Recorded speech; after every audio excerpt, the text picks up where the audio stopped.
That was a great lecture. I actually agree with what was said. I'm looking back at these notes, and I think it was spot on. Well, actually, I'm kind of lost. I didn't really understand what the author was trying to get at all.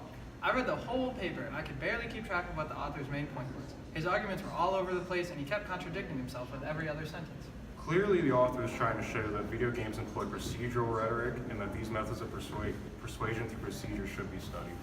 Yeah, I mean, I thought that was what Dr. Marshall introduced the paper as explaining procedural rhetoric to the context of games. But then, why was almost the entire lecture about visual rhetoric and digital rhetoric? And what were his points about hypertext and HTML? I don't understand why those topics are even relevant. Yeah, I guess he thinks he can just relate to them later. He probably applies the lesson to explain procedural rhetoric. Well, he does eventually talk about his point in the last fifth of the paper, but it just seems to me like he cherry-picked games where it was obvious it was procedural rhetoric. But do all games have these? What about stuff like puzzle gamers or platform games? Do they also have procedural rhetoric?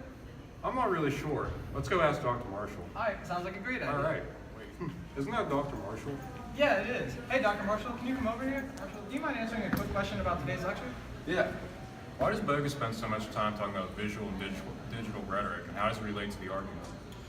Well, it seems like he includes this rhetoric to show there's a need for a new subfield of rhetoric. But why does he spend so much time talking about hypertext, advertisements, and TCP and IP protocols then? What does that have to do with anything?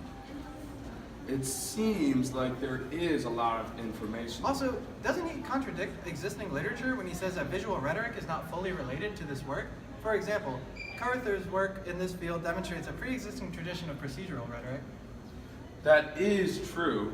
Bogus does not seem to be aware of this work and how it relates to visual rhetoric. Is there anything else I can help you with? Also, does the author say anything about which classes of games employ procedural rhetoric? Is that even discussed in this paper? Because I feel like that's kind of important. He seems to cite only specific examples and not games as a whole, which makes it seem like not every game falls under this category. Maybe a more complete work will be published in the future. Will that be all? Yeah, that should be all. Thanks a lot. Sure. I told you so.